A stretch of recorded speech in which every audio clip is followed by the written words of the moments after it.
This is a Nice Guys Patreon exclusive. Welcome to another NHL team season preview video as 32 teams in 32 days rolls along. Ian Cameron, Alex B. Smith with you, and the Vegas Golden Knights are the team we are previewing in this edition of our season preview videos. The Vegas Golden Knights, Pacific Division champions last year with 110 points. They were able to escape past the Minnesota. I say escape because the Minnesota Wild pushed them in that series in the first round, but Vegas found a way, but ended up falling, of course, to the eventual Western Conference champion Edmonton Oilers in the second round last year in the playoffs. When you look at this Vegas Golden Knights team, it's really the same roster with the exception of one massive addition, and of course that was one of the most coveted free agents last year in free agency, and of course the addition of Mitch Marner, a very polarizing figure as a player in his days with the Toronto Maple Leafs, obviously, where, hometown kid, grew up cheering for the Leafs, playing now for the Toronto Maple Leafs, and as gifted an offensive player as you'll see with the playmaking and the ability to see things that other players just cannot see or react to quickly enough on the ice, and obviously is coming off an absolutely monster regular season as far as offensive numbers are concerned. 27 goals, 75 assists, his first 100-point season last year with the Leafs, 102 points last year, but has been dogged and criticized for disappearing and not being able to be found with a telescope, as yours truly would say, in the Stanley Cup playoffs. And obviously that's where Mitch Marner's got to make that improvement moving forward and become more of an impact, dominant player, bring that dominance in the regular season with you into the Stanley Cup playoffs. Now, we know there's a lot of pressure in Toronto, in that market, playing for the Leafs, a team that year in and year out came up short in the playoffs. Only 2 first-round victories, under the core four, as they were called: Austin Matthews, Mitch Marner, Tavares, and Nylander. And Mitch Marner wore a lot of the criticism for it because people thought while there were issues with Matthews and Nylander at times in the playoffs and Tavares, a lot of people thought of the 4 biggest players on that Leaf core 4. Mitch Marner struggled the most of all 4 in the playoffs, and I think he got the brunt of the criticism because of it. So there is that belief that this is a Mitch Marner thing, where he's just got to find it in him to be more impactful in the playoffs, more of a difference maker in the playoffs, cut out the defensive mistakes and pirouettes in your own zone and blind backhand passes into the neutral zone, which we know, which we've documented many times on this show he did with Toronto in the playoff series against Florida. Just inexcusable mistakes. Now, is that the pressure getting to him trying to do a bit too much? Or is that just what he is, and he's going to carry that over into the playoffs with Vegas? Or is this the weight of the world off his shoulders? Pressure off. I'm out of the the oven, if you will. Out of the fire that is Toronto and that market, and now I can play a more relaxed, take a deep breath, and maybe play a more relaxed style of game here come playoff time for Vegas, because that's what the Golden Knights are, quote unquote, gambling on in a city known for gambling. Obviously, Kelly McCrimmon saying Mitch Marner can be a playoff dynamo for us that maybe he was not able to be with the Toronto Maple Leafs, simply because the pressure will not get to him here.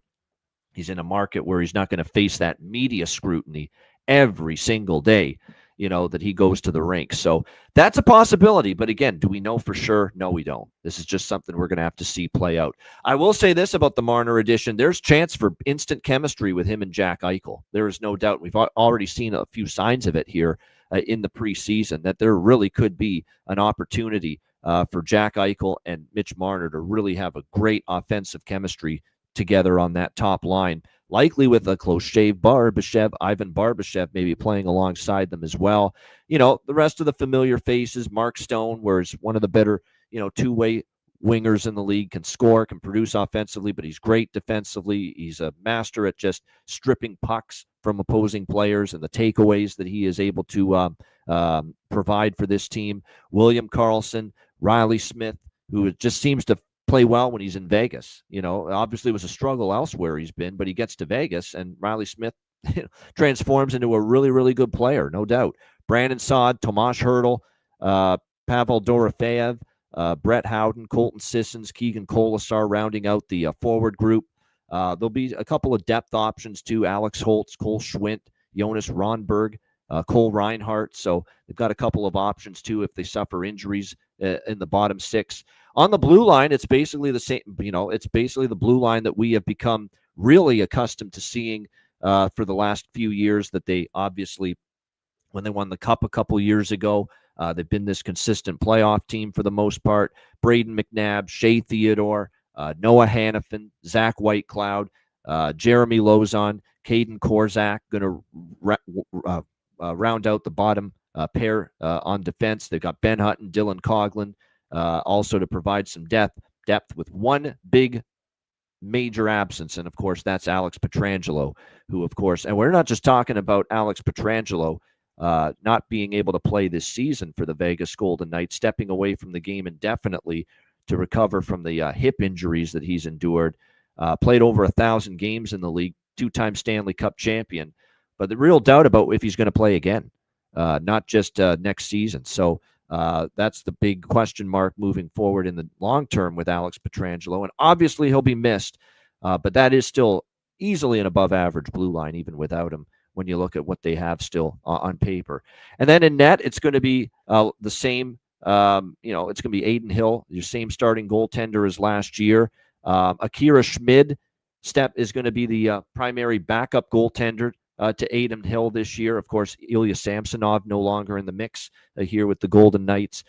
Aiden Hill is going to have to play well. And there were times last year he looked ordinary and even below average at times last year for the Vegas Golden Knights. So he's got to look more like the Aiden Hill we saw, 2 years ago, and especially 2022, when he had that, career best 2.49 goals against average, 914 save percentage. There was just a few too many inconsistencies last year. You look at the goal allowance numbers going up to in 2023. He gave up 89 goals, 121 allowed last year. So, it's just a little bit more consistency out of Aiden Hill, which is going to be very important for the Vegas Golden Knights to not only be in the playoffs, but make a deep run in the Western Conference when they get there. Vegas is one of these teams, you look at the point total for them entering this season, and Vegas right now is lined at 106.5 points. For a team that finished with 110 points last year. Think this team could probably come close to that 110 plateau again. We'll see. And obviously, offensively, you got to give them an improvement offensively with Mitch Marner, because say what you will about his issues in the playoffs, he's going to be phenomenal for this team in the regular season. Yeah, regular season is never an issue with Mitch Marner. You're going to get a great season out of him. 90 points, 100 points. He's probably got that ability to get to that level again, Alex, simply because of the chemistry he might be able to create with Eichel. And I'm already seeing it in some of these preseason games. Like, it seems like they already have a good little connection going on when they're on the power play together, whether they're on the ice at 5-on-5 even strength together. You already see some of that developing, that camaraderie, that chemistry on the ice, Marner and Eichel. And you think of what those two the damage they could do if they stay healthy. Definitely something you're excited about if you're a Golden Knights fan. So I mildly lean over 106.5, but not something that I expect to bet. But I do lean to, just because, look, I don't see this team as much worse on paper than last year, and they still got to 110 points last year. So clearly I think there's a chance they could at least get close to that 110 mark again. So I will lean over 106.5 when it comes to that Vegas season point total. Alex, your thoughts on the Vegas Golden Knights? Yeah, this team stays completely healthy. They should be able to get over that total. The only thing I would maybe look at would be taking a shot with the under if you feel like, say, Aiden Hill can't stay healthy long term, which would be I think the biggest loss. You can say all you want about how Eichel and Marner, yes, that's going to be a dangerous top line, especially like say if they can gel together. But if they don't have Aiden Hill playing at even the level he was at last year, which, like I said, was a downturn, they are in deep trouble because Akira Schmid's not the answer. None of the guys that are down in Henderson are the answer either. So that's A1. And Aiden Hill has to get back to that level we saw, like I said, a couple seasons ago. He has that in him. And you wonder, okay, guys get a little complacent when they sign that big contract and know that they're settled in. But he's got to turn the clock back and have a big time season, I think, for Vegas to really be a contender in the West and make another deep run in the Western Conference playoffs. And I'm going to say the same thing for Wild Bill. William Karlsson has been very quiet and streaky. We saw him, he came in that first year with Vegas. The 40, 3 goals. He's only had 2 seasons since with 30 goals. The rest of the season's 14, 15. Last year only had 9 goals. He's got to bump up his goal production in a massive way. I think he's going to be more of a catalyst because I feel like Marner's going to be fine. And it's funny, when I look at Puckpedia and you look at the depth chart, you see the stats for last year's regular season, and then you toggle the little slider, and then it shows you the stats for the playoffs. Mitch Marner had 13 points in 13 games. 2 goals and 11 assists. If you were to take those, now say what you will, like I said, he was soft at times. He made mistakes with the Toronto. But if you take those 13 points of production and put it on Vegas last year when they're in the playoffs, we're probably talking about them beating Edmonton potentially and maybe going on the Western Conference Final. Certainly a better chance to beat them. Yep. Certainly. So I think he will grow being in a better winning environment. He's not in the toxic media and the ever long talk of drought in Toronto anymore. He's in Vegas. They won a cup. They go to the playoffs every year. They do shit the right way. So I think that's going to be a huge boost for him, and he could end up having a monster regular season, right? If he had 102 points in Toronto with all the riprap and hoopla and the injuries and guys around him being banged up, if him and Eichel stay healthy all 82 games, my God, what could these two guys do? So I think that's a great 1-2 punch. Except they're gelling now. They stay healthy. That's going to be a dangerous bunch. So forward group looks fine. Blue line, of course, like you said, definitely hurt him without Pietrangelo. Best wishes to him. You just hope that he can live out his life normally when having that kind of surgery, the hip resurfacing surgery, the same kind of procedure that we saw former Hawk Brent Seabrook had and ended his career. So this, like I said, it seems grim that his playing career may resume at all, but hopefully that the rest of his life will be okay and pain-free. That's obviously the goal for him now at this point. And then Vegas has to move along. And this is a franchise from day one has dealt with adversity. They've dealt with injuries, cluster injuries in goal, cluster injuries on the blue line, and have found ways to make the playoffs in spite of it. So like I said, unless it's something completely catastrophic, I don't see it slowing them down that much. They should be a playoff team, and they should be a tough team to get out of in a best-of-7 series. Yeah, I think for them, there's going to be that question of, just how far they go in the playoffs. When you're talking about the Western Conference, there's been a lot of teams that have run up against Edmonton and struggled. But again, you're looking at for Mitch Marner, it's about the play. Now, your great point about the offensive side of his game in the playoff last year for Toronto was better. No question about that. It was just, you still want to eradicate some of those just insane, blunders with the puck, and just, it's like forcing things, trying to do too much. And maybe Bruce Cassidy can go a long way to helping Mitch eradicate that from his game, especially in the big moments at playoff time. We'll see if they are able to do that. But, I think that's a great point about Carlson. Need a little more from him. You're starting to see with Hertl, he still had a pretty good year last year, 61 points, 73 games. But this is now a guy that is, into his 30s. He's had a lot of wear and tear and injuries. Are we going to start to see a little bit of a downslide in him moving forward? And like I said, the bottom 6 is probably going to have to, it's going to be a lot placed on Marner and Eichel and the top 6. But, can you get something out of Brett Howden's been able to chip in offensively?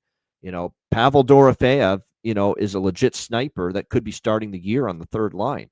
If you continue to see his goal scoring prowess there, then you've got some hope that you're going to get that depth offense chipping in as well for Vegas. We know they're going to be sound at the back end, and there's potential for Adin Hill to give them stable goaltending if he bounces back. But the depth options offensively, that's going to be something to monitor. You're probably going to get a big season offensively from the power plays. The power play is going to be better just because you brought in Mitch Marner, no doubt. No doubt about that. So the power play is going to be more lethal. You're going to have one of the better top lines in the league and it's already looking like Marner and Eichel have that chemistry going. It's just going to be the depth offense and Adin Hill having a bounce back, better, more consistent season, I think, for the Vegas Golden Knights to make a deep playoff run. There you have it for the Vegas Golden Knights, your season preview for them. Hope you enjoyed it. Before we wrap things up, we will hear from our brand new smoke sponsor of the Ice Guys show, our friends at Royal Cannabis.